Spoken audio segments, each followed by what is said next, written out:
Hey, it's TheaDanielsR.A.W. with R.A.W.Vlogcast, where we keep it real, authentic, and I talk with people who are willing to share their passion. We just got done listening to Aki Kumar play with tons of people here at Julliard Park, and this is one of them, Derek Irving. Hi, how's it Hello going? there. Hey, how's it going? Thank you Thanks so for much having for me. sharing. Yes, No problem. yes. Thanks for having me. You got on up there, and you guys, so many different sounds up there on the stage. So tell us about your particular influence. Sure. Let's see. So I come from like the school of 50s rock and roll, rockabilly roots.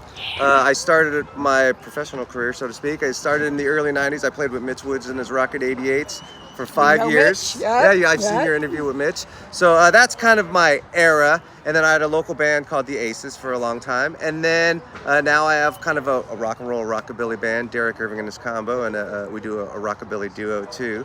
And I've known Aki for quite a long time, so I'm familiar with his music, and I really think what he's doing is really cool with the bringing his influences of his, heritage and everything. Oh, I know. It's very unique and very different. And he does it with a lot of authenticity too. He does. And then when he brings in all of you guys, just even you showed up on the crowd, you weren't really on the band list tonight. No, right. Were you? I didn't even know what we were going to play. He just said, "Do you want to come up and play?" I'm like, "Let's do it." That's just so cool. Okay, so tell it. Well, that's a great story, but tell us a story about something that stands out. What stands out? Fun rockabilly story. Sure, I don't know if I have a fun rockabilly story. Crazy. I don't have anything too crazy. I did a lot when I was with Mitch. We did a lot. Who did we back up? We backed up some cool people. Are you familiar with Earl King? Okay, he was from New Orleans, legend from New Orleans. Okay, it's all right. He's a. I don't know everybody. Yeah, that's cool. He's a good. And then tell us about him. Yeah. He did a lot of like songwriting from New Orleans back in like the 50s and early 60s and stuff. Big songwriter. He had a lot of hits that other people cover, like Little Richard would do some of his tunes and stuff. Stuff right up your alley. Yeah, stuff right up my alley. And during that time too, we would back up another artist, Johnny Adams. He was a big New Orleans kind of singer, and just kind of. Are you from New Orleans? I am not. I'm actually from San Francisco and Oakland early in my life, and then we moved to Petaluma, and I went to high school and everything in Petaluma, and been in Sonoma County for a long time. Sonoma County just brings out the music in people. It does, yeah. It really does. It really does. Okay, so somebody is watching this, or sees you up on stage. Yeah. What do you got to say to them about what you do and why you do it? Why do we do it? I think it's just something that, like the music that we do, it's something that influenced me since I was like 13. Like I grew up in the early 80s and MTV era. So like I was a big fan of like hair metal from LA, right? That's what I grew up on.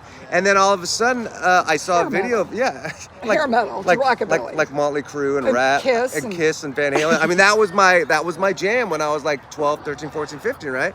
And I'd go see all those bands. And then somewhere in MTV days I found the fabulous Thunderbirds and Stevie Ray Vaughan, right? And then all of a sudden I'm like, whoa, now like all of a sudden I appreciated the glam metal, but I could never play it. I couldn't do it. Like I don't know, it just didn't work. And then once I got connected with Stevie Ray Vaughan, then I started finding out who influenced him. So then all of a sudden I'm like, oh, now I get it. So that's kind of like what just comes easier out of me. And so yeah. So all the different genres, you found your flow.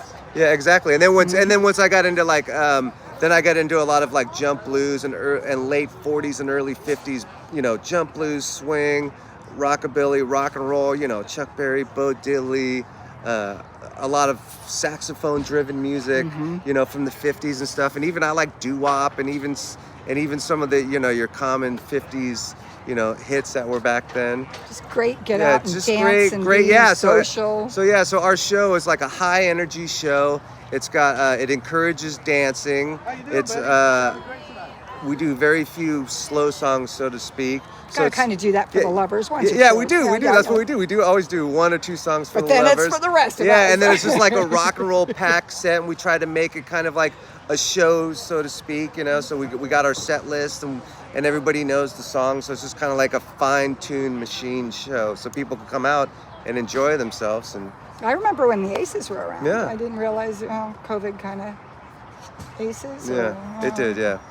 Darn COVID. I know. COVID took us out. Well, how can we follow you now that you're making the comeback? Oh, sure. So, like my website, you could go to DerekIrving.com, DerekIrving.com, or on Facebook, you can find either Derek Irving and his combo or me. We're on Instagram too. Those are usually the best ways. We play frequently. We're usually doing like 4 to 6 gigs a month easily.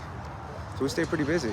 Right on. We're all over. We go Napa, Petaluma, Hillsburg, Geyserville. Everywhere you want to be. Anywhere that will have rock and roll and rockabilly. There we are.